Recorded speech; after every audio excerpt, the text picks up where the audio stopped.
Hey, what's up, everybody? Welcome to Cinco Symposium. All right, so we got a mom wanting to transition her daughter to a boy. So she gives a little right here. I'm gonna give you my feedback on it. But let's get into it. Before we do, hit that like button, share, subscribe, comment. Let me know what you think about the stuff I'm talking about. Let's get into it. 12-year-old daughter recently came to me and said that she was transgender. She wanted to be a boy. And as a Christian mother, there was only one thing I could do. And that was help my son transition so that he could be the young man that God always intended him to be. Support your kids. It's what God wants you to do.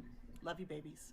12. Okay, so we're bringing Christianity into it, and we're bringing God into it, and that's it's what my daughter wants to do.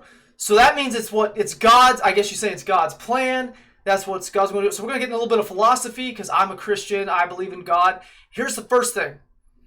Are you saying that God's first creation, which was herself, when he created your daughter, did he create her imperfect? Or is there problems with her? Was there problems with his creation? And now because the kid wants something different and you want to go along with it, maybe you want to score social points because you're putting it out on TikTok because that's what you want, that you automatically assume that's what God wants. You know, I don't think so. I think it's kind of hard to believe that you know better than God or you know what God's thinking. But to physically alter something and try to call it something else, I don't know. It feels like you're trying to be your own God in that matter. And then she goes on to say that you have to support your kid in everything they do. I disagree with that. I absolutely disagree with that. I'm a parent. I got young children. You know what they want to do? They want to eat dessert all the time. They like sweets. You know, they want to eat some ice cream. I'm like, hey, no, we're going to eat something before we do it. I don't mind dessert here and there.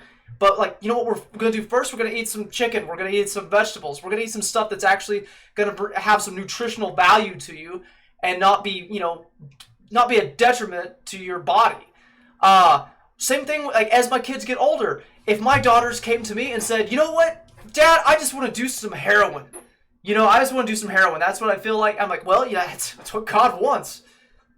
That's what God wants. You want to do heroin, so that's what you want, means what's got to be God's. So that's God. My hands are clean. I ain't got to worry about it. I'm a good dad. No.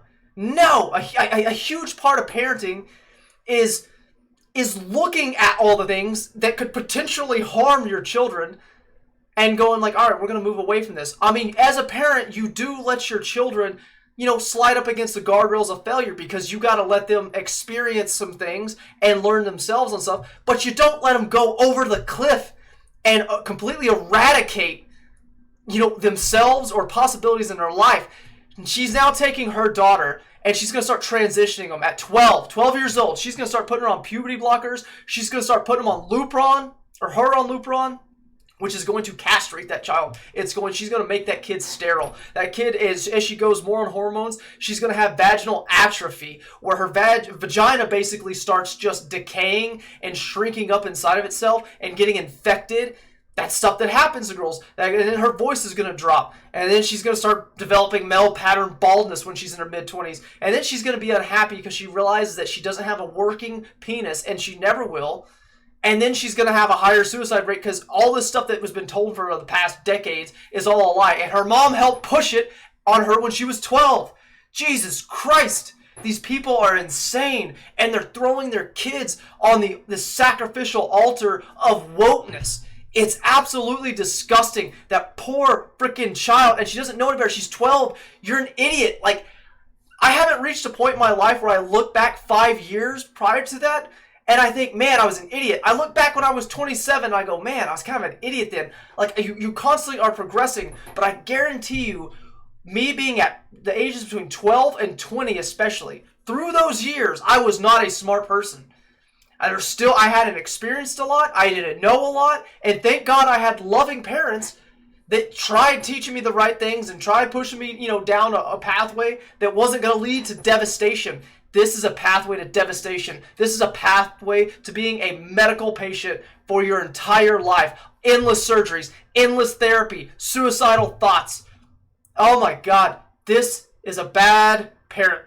This is a bad parent that doesn't know how to parent because every want that comes to the child's mind is just, well, that's what God wants. That's her freaking cop-out. Are you kidding me? That parent sucks. That parent absolutely sucks. I don't know what else to say. I feel bad for that kid. It's a terrible situation. Oh, it's disgusting. Screw this woman. Hope y'all liked it. Hit that like button. Until next time, y'all have a wonderful day.